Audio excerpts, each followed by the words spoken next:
Plants, the green frontier. These are the discussions of the podcast Horticult. Its continuing mission to talk about strange new cultivars, to seek out new flowers and plant them, to boldly garden like no one has before.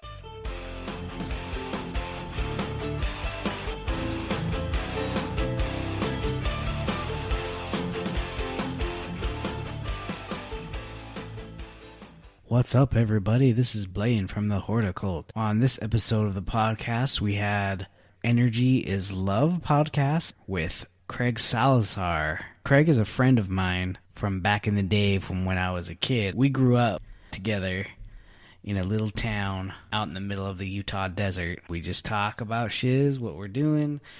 We talk about plants. We talk about energy. All sorts of good stuff. Let's get it on. I'm B-Flame. This is B-Rad. And we are the Horticult. Thanks for coming along for the ride. In this episode of the podcast, we have Craig Salazar, Energy is Love podcast. And how you doing, man? Good. I want a moniker. You want a moniker? Yeah, we got B-Rad and B-Flame. Oh. So I need a moniker. Yeah. Is that what that is? Yeah. Cool. Yeah. Well, it's kind of an inside joke because we're coworkers, our boss. Yeah, Miranda. There was all of us had B names, so it was like Barb, Brad, Brent, Brandon, Blaine, and then Blaine, and then Blaine, the double Blaine. And she would always call him B-Rad. I guess it's an ode to Colleen. This is the B-Rad. we love you, Colleen. She was great. She's listening. Where did you guys work together at? We worked in a garden in Provo. It was called Miranda Gardens. It's actually kind of the headquarters of Tahitian Noni. It was when I was going to school, and this job came up on the board. It said, hey, there's this 1 month change out intern, or not even an intern. It was just a temp. Seasonal temp. Yeah. And come and you can plant bulbs. We rip out the other stuff and put in the fall stuff and do our amendments to the soil. And I'm like, what the heck is this? And I'm like, that sounds awesome, and it's really close. And did that for a month. Yeah, that was kind of funny that I didn't know you worked at the post office. So we went on his podcast. We talked for like an hour about the post office. And you're like, you were there too. You had the exact same job. No way. Yeah, we did the exact same Just thing. Just at different locations? Yep. Oh, that's rad. Okay. Yeah, it was crazy. It's weird. Cool. We've almost lived the same life. Oh, that's funny. Just separately, unknowing. Slightly different. Yeah, just a little bit. Yeah. Just a little so bit. Craig's going to get into horticulture now. Is that how it is? Yeah. Natural stuff, nature. I would love to grow things. Yeah. Cool. I just have all the random excuses of not enough time and all that kind of jazz. But yeah, we have a garden at our house that is full of all sorts of wonderful things that aren't actual plants. And, yeah, it's actually that time where I need to start actually doing something with it. So in my weeds class, it was weeds are just plants that haven't found a use yet. I mean, it really is. They really are, because every plant that we grow was a wild, weedy thing at one time. It's just they figured out they took it and bred it and manipulated it and made it this disease-prone. It's like dogs. It's just like dogs. When I look at my garden, I think bulldogs because they're so inbred and they're so easily corrupted. But anyway, yeah, weeds are just plants that don't have. Most weeds actually have a medicinal quality. Or edible. I mean, super edible for sure. Like dandelion leaves. I mean, those are. Morning glory apparently has some psychedelic qualities. Ooh. I think it's the roots of morning glory. I didn't know that. Yeah, where you're supposed to be able to, I think, seep them, put them in, turn them into a tea or something like that. Yeah. And then it's got some crazy psychedelic I've never aspect tried to it. that. Yeah, I don't recommend it. We have plenty of morning glory at our house, but we're not doing anything with it other than pulling it and getting rid of it.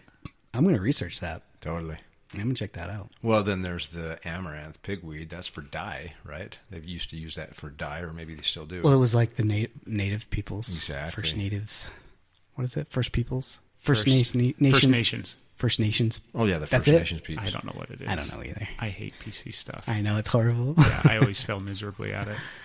Yeah, it's like I make them more offended by trying to do it Exactly. and doing it wrong than just saying Just Native keep American, trying, Indian, man. whatever. Just keep trying. Yeah. First Nations. I think it is. First Nations That's- is the Canadian. Yeah, that's what the Canadians yeah. say. We say Native Americans, and Yeah. they say First Nations are the Indians up in Canada. Yeah, they're separate. Yeah. But yeah, there's a lot of uses for weeds, but we don't need to talk about that. A lot of the weeds, too, are, I start talking about it, Yeah. are like invasive from somewhere else. Like we brought them here to feed cattle or whatever, like in drought, like kochia. Yeah. That's like I guess it's not the tumbleweed. It's like the big tumbleweed that you always see after a windstorm. They're all along the fences and stuff. Yeah. That's It's kochia. not that's not giant sage. That's not. Giant I don't know if sage that's a brush. different one. Well, see, kochia is like the botanical name, Oh, okay. but I think people say it as the I don't know what the common name would be. Tumbleweed. Russian sage. So it's a lot smaller and Oh. pokier. You touch it and it's like, ow, pain. But that's like the stereotypical. But see, it's from Russia.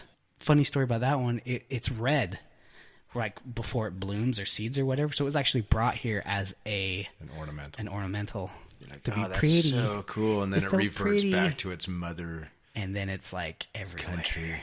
Yeah. Years and years and years ago, I heard this thing online where this lady she would sell tumbleweeds to like movies. So you're making a movie or whatever, and you need that prop. So like in the Western, where the tumbleweed goes slowly across the main street in town or whatever, some lady would sell that to the prop company or whoever it is that's producing or making that movie. And she was making a ton of money. And then I would drive to Twilla, that big long stretch of highway to Twilla, where they just pile up against the fence there, and think I'm like, That's a lot of money. thousands of dollars right there. I just Yeah, gotta no doubt. That's true. Dollar bills blowing by.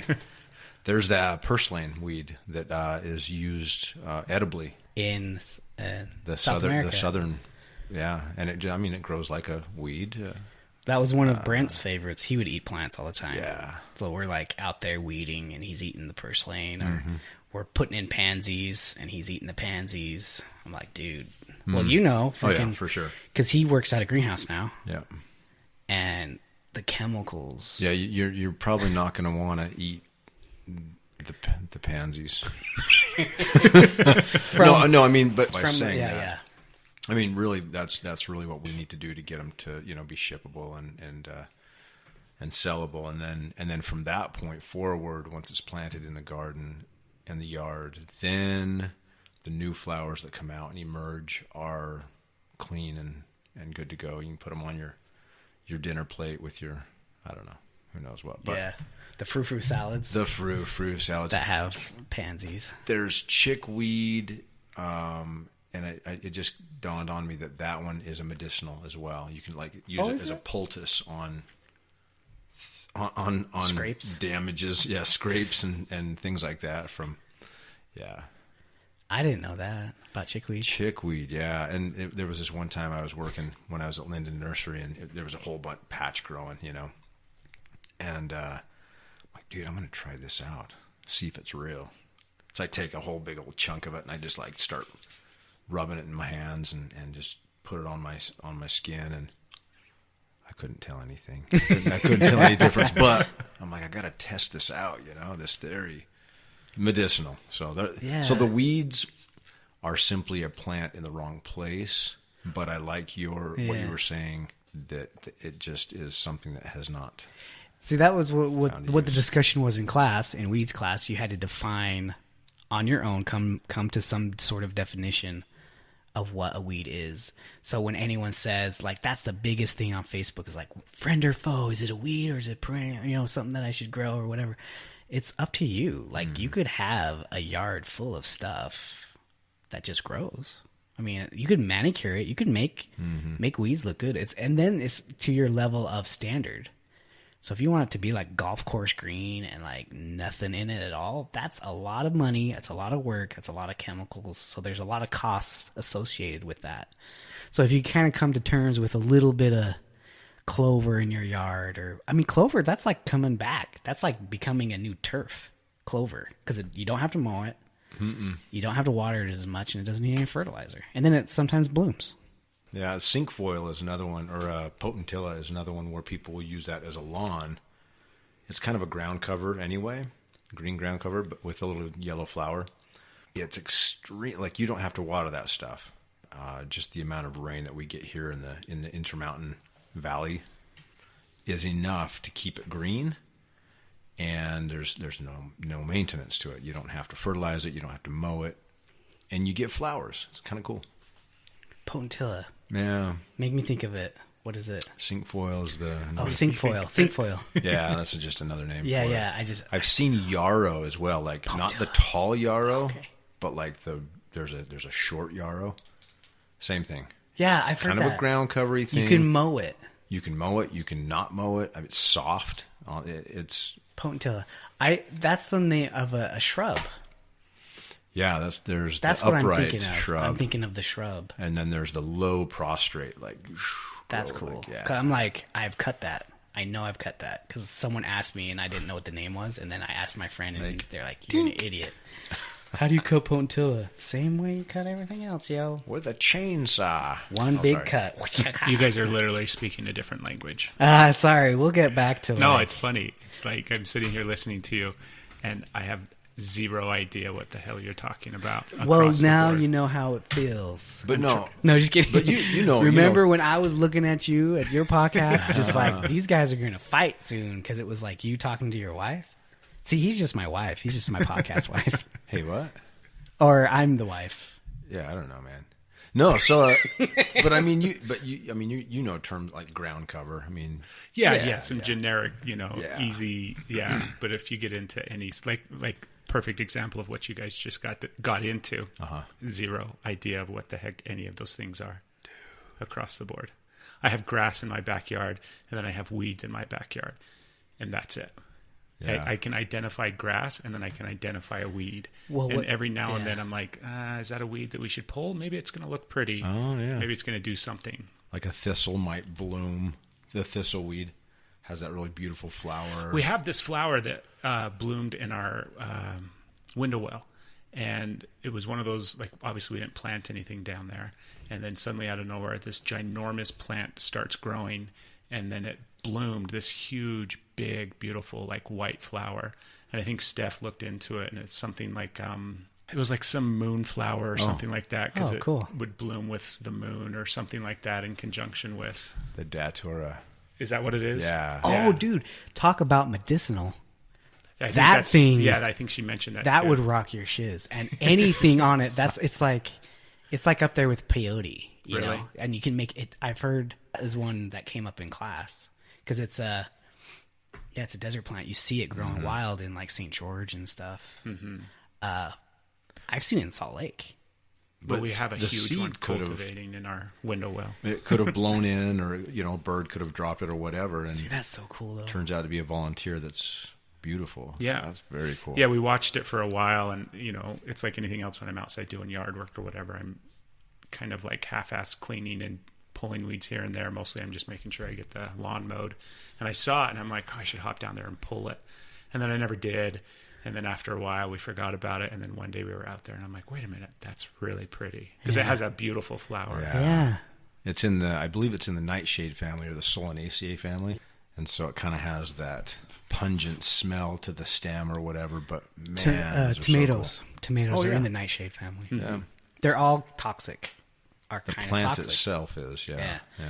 When I was growing up, we grew nightshade. Like, I didn't know what it was. Dude, that leaf Those of little- nightshade is so freaking rad. Oh, it's like has those little. It goes really tight. Like spade shaped or some cool. Yeah. Oh man, I could bring one up.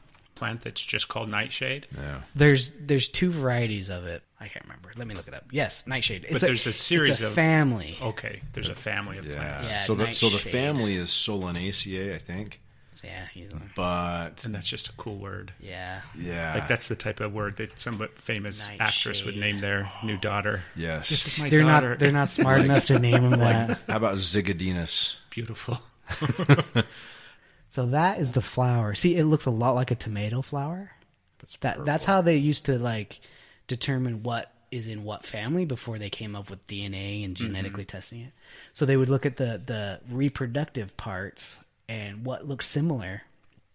Sort of Stamen count, pistil Nightshade. count. So these aren't a very good. This is what I had in my yard growing up, and this is like super toxic.